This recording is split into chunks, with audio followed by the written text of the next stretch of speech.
Telltale sign. Right there.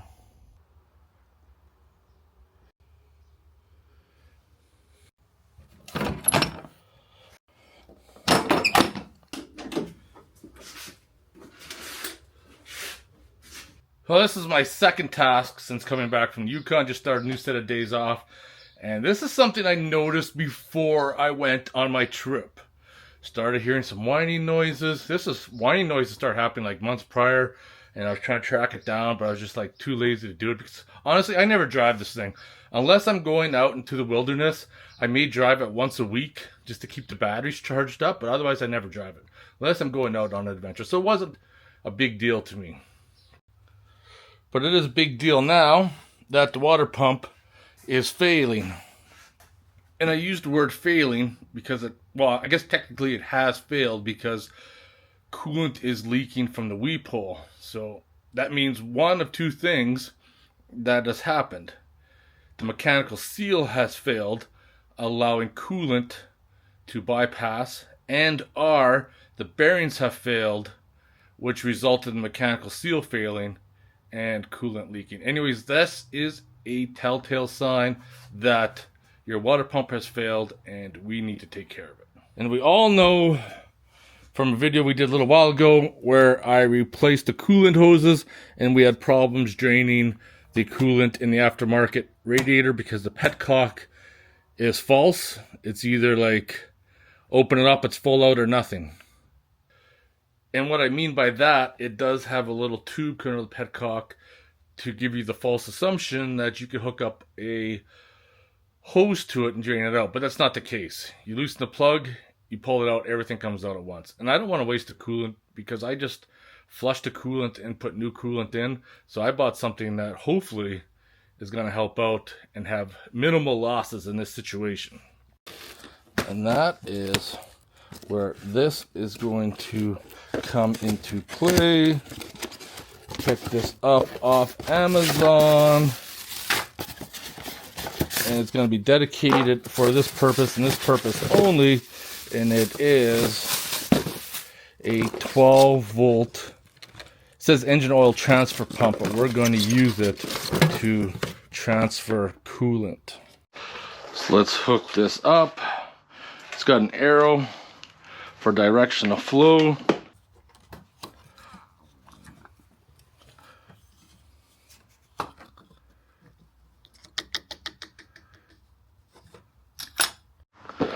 I need to somehow get myself into the deep cavities of the radiator.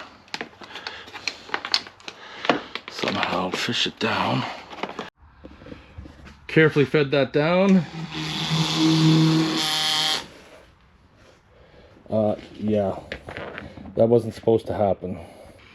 That's a fail on my behalf because it came with the hose clamp. Let's try this again.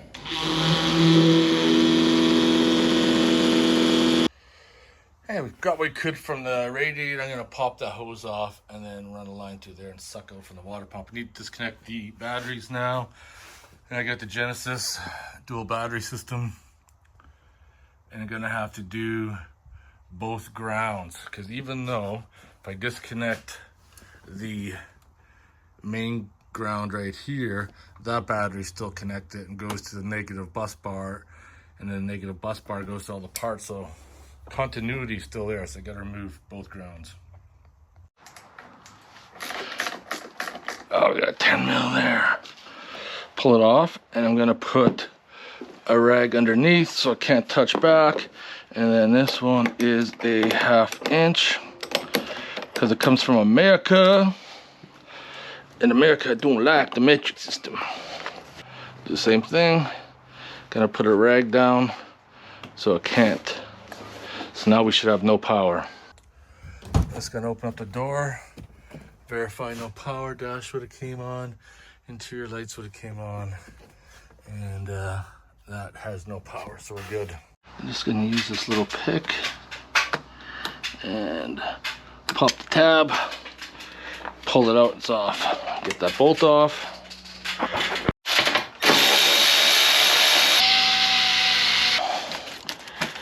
Okay, get this off. And I should be able to pull this air box right out. Gives us access. Can't remove electrical connections. I like to give them a little spray. WD-40 works fine. I just find it helps lubricate the parts, especially when they haven't been on there for a while, because you got to be careful with these, right? There we go, that's off. Disconnect that. So this is where you want to make sure your grounds are disconnected. As soon as the wrench touches anything metal or this battery cable comes off, it's going to start arcing itself out. And you could short your batteries out, blow them up, start a fire, because the cables are going to get really hot.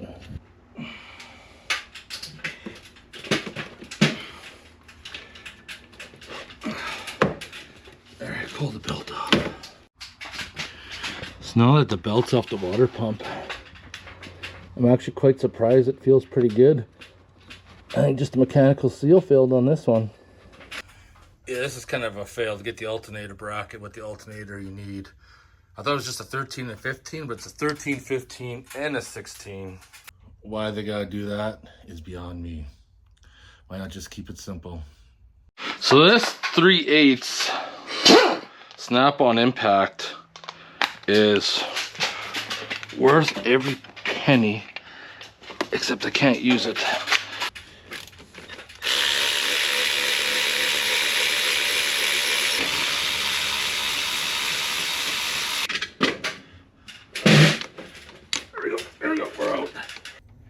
Now we got the alternator off, we want to check it.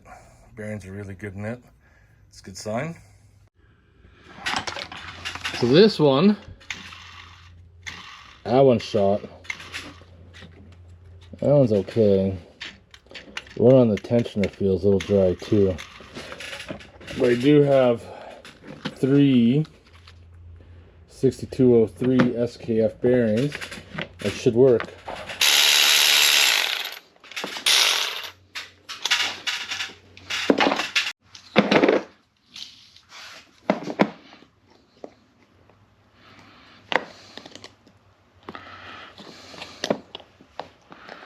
Ta-ding.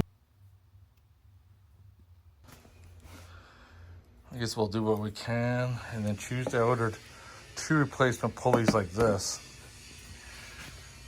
Tensioner will have to wait till it's ready to go bad. I'm not going to be changing that out. It's like 200 bucks off Rock Auto. So this is what it comes down to. I need to replace both of those. I could repack them, but I'm just creating more issues. So what's gonna happen? I could buy them locally in town for $70 each, have them tomorrow, $140, or I can order them from the States, from Rock Auto, and have them here on Tuesday for $80 for 2. So I think I'm gonna let it sit for a couple days and order them from the States. If you don't already have this kit from Amazon, you need to add it to your set. Because for removing those spring clamps, it's a lifesaver. I think I'm going to try to use this one right here. Get this hose off and then up.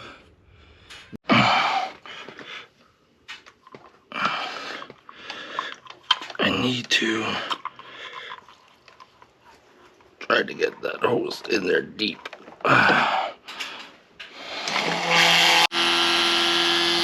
Doing good. Got about 4 liters out already.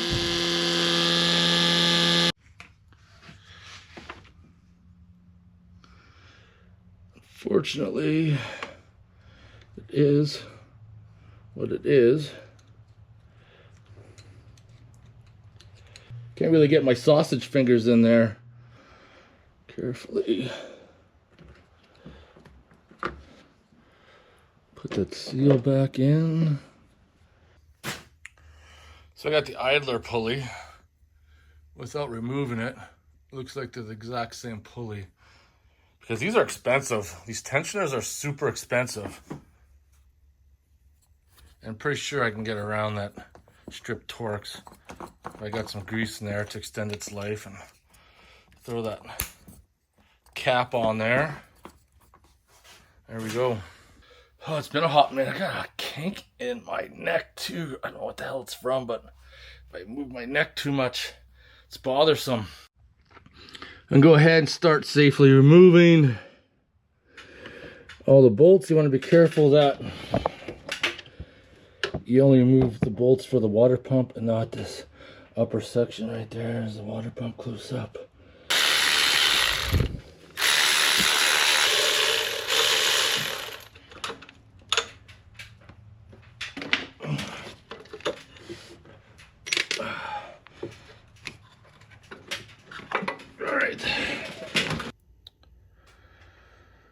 All ready for the new one to go on.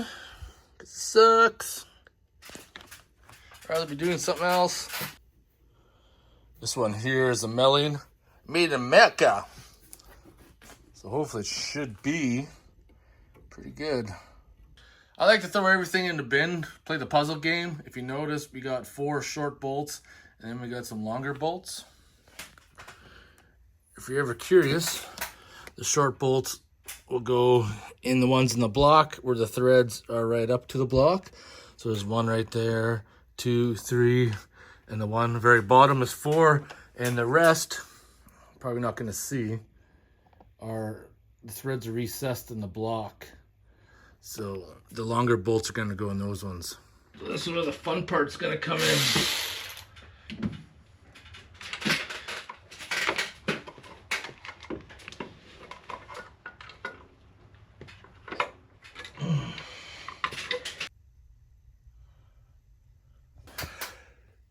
Yeah, the shit show never ends. I just got a tap in there and I got to put a Healy coil because this aluminum cover here, threads got really soft, and yeah, it's basically just pulled out.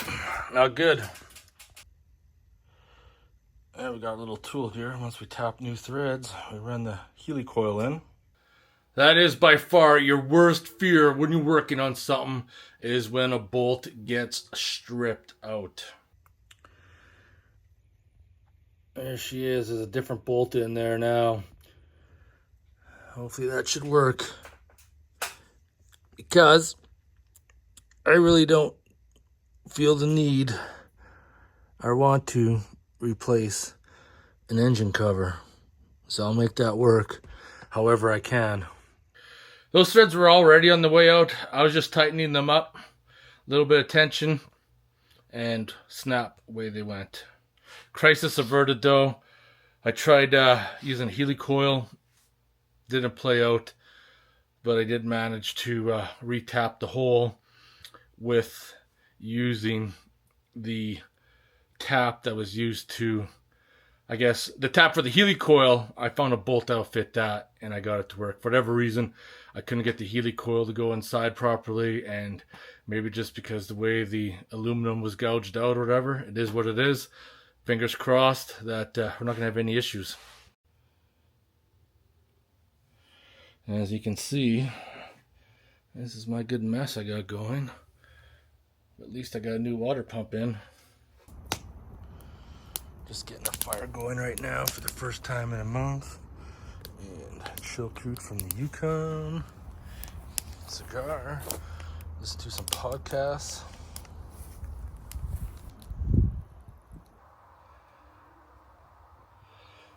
It's going to be a hot one today in the 30s. Not used to that temperature. It's just normal temperature for you guys in America. Good old chill coot, crush that. I'm usually a huge fan of sours, but not so much of these guys here. Now I'm playing the waiting game. Today's Monday. Hopefully the pulleys come tomorrow. That's why, if you can wait, order online. I'm saving like 50% by holding out. We'll see if that works out in my favor. It's a good thing I got 3 vehicles so I can afford to have one sit. One of the new pulleys on that are fully serviceable. Oh, Rock Auto came through, and these are the new pulleys. It's got a Preston bearing, so if it fails, I could definitely just replace it, and it's made out of metal, where the factory one is on the plastic side. It is the same size, 2 of them. So now I'm back in business. It's 5:30 in the afternoon and I'm out in the garage because it's like 32 degrees out there. Friggin' hot and gross.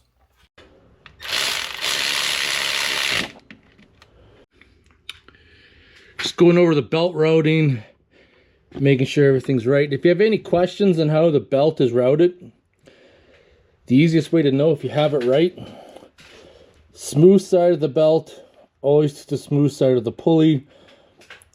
Rib side of the belt, always to a rib side of the pulley. And that's how you know. There really is only one way it can go.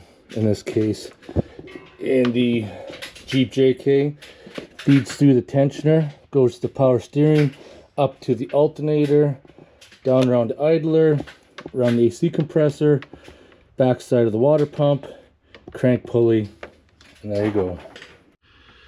Alternators all fitted up.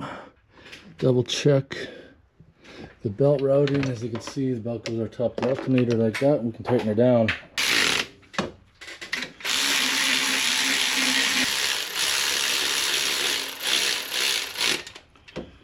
This is some bullshit right here. That tab that's supposed to be in the middle there in the alternator broke off.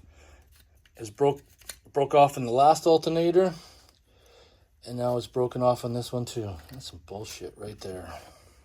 I would really like to know how many other people this has happened to. If you're working on your Jeep JK and there's a little tab for the alternator here on the alternator itself that holds this wire connection in place, that snaps off. I'd like to know how many other people's had that issue when they went to remove that plug. The little tab broke off, and you resorted to doing what I've done here, is I zip tied it and then backed it up with a wire to hold it in place. I know I'm not the only one, because it was like that when I bought it. And a pro tip as well, when putting the belt back on, put it on the power steering pulley last. That way when you put pressure on the tensioner, you can just feed it on the power steering belt or the power steering pulley. Yeah, everything's good. Put the air box back in and hook up the batteries. Everything's back together, ready to start it up. I've already bled the coolant as much as I could. Just gonna jack up the front end, put some blocks underneath, and fire it up. Got it sitting on some blocks. Yeah. Let's open up the garage door.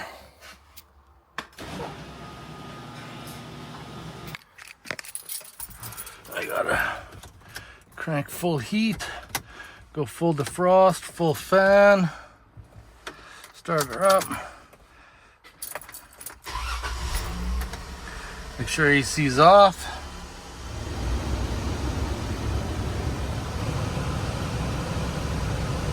Coolant temperature at 25.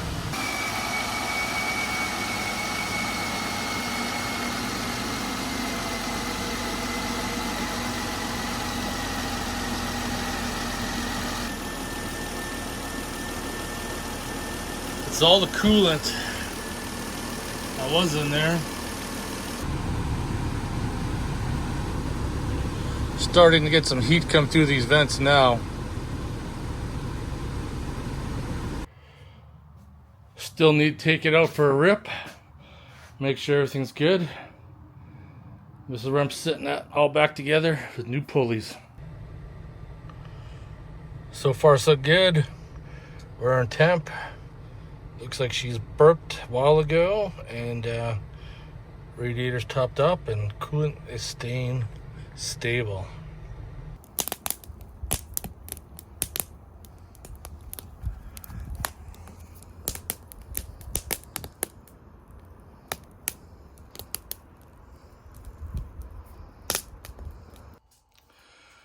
That's it, shut her down. It's motherfucking beer time. That's another job well done.